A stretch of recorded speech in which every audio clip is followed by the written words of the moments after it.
మంచిగా ఉన్నారా సార్? మంచిగా ఉన్న కొడుక చెప్పు. ఆకుపచ్చ కలర్ సీరియల్ అమాయకంగా నిల్చుంది చూడురి, అదే నా పెళ్ళం సులోచన. నిన్న ఆదివారం కదా అని ఆనందంతో మంచిగా మందు తాగుతున్నా సార్ ఇంట్లో. కరెక్ట్ 2 పెగ్గులు తాగిన. నువ్వు 3వ పెగ్గు తాగితే పోలీసులకు ఫోన్ చేస్తాను, అది నన్ను బెదిరించింది. 3 కాదు 6వ పెగ్గు కూడా తాగుతాను, నువ్వు ఆర్మీకి ఫోన్ చేయని నేను దాన్ని బెదిరించిన గంతే. దాని చేతుల శంసతో అది ఇసిరింది, నా చేతుల మందు బాటిల్తో నేను ఇసిరిన. అవులే గాని వారా పెళ్ళని కొట్టుడు తప్పు కదా? తప్పే సార్, నేను ఒప్పుకుంటా. పాపం బాటిల్ వలిగిపోయింది. రే, నా సులోచన అంటే నాకు పానం సార్. దాని పాదం కంటుకున్న మట్టిని నా నుదుటున బొట్టు లెక్క పెట్టుకుంటా. మరి ప్రాబ్లం ఏందిరా? పిల్లలు కావాలంట సార్. అదే చిన్న పోరాలు ఉంటారు, గిచ్చి తీరుతారు, గజ్జలు ఉప్తే నవ్వుతారు. అరే, పిల్లలు కావాలంటే కొనుక్కొని కుక్క పిల్లని పెంచుకో, పైసలు ఎక్కనిపిస్తే పంది పిల్లల్ని పెంచుకో. కానీ దీనికి మనిషి పిల్లలే కావాలంటే నేనేం చేస్తా సార్? మరి కనొచ్చు కదరా పిల్లలు. ఎట్లయితారు సార్ పిల్లలు? మనసు మంచి లేకుంటే మందు, మంచిగా ఉంటే మసాలాతో మటను, పనెక్కైతే సిగరెట్, బద్దగంతో బయట ఫుడ్, ఇన్ని అలవాట్లు ఉన్నా కానీ పిల్లల్ని ఎట్లా కంటే అలా పురుడు ఎట్లా చేస్తా?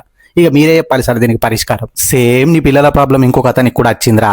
అతను ఏం చేసిండు, ఎట్లా బయటపడ్డాడు అంది ఎలాలంటే మీ ఇద్దరు కలిసి సంతాన ప్రాప్తిరస్తు అనే మూవీ ఉడుర్రి. 14వ తారీఖు రిలీజ్ అవుతుంది. మంచి ఫ్యామిలీ ఎంటర్టైన్మెంట్ మూవీ. ఫ్యామిలీతో కలిసి ఉడుర్రి, కలిసిమెలిసి ఉండుర్రి. యో రానార్, పంది పిల్లల్ని పెంచుకోరాదా?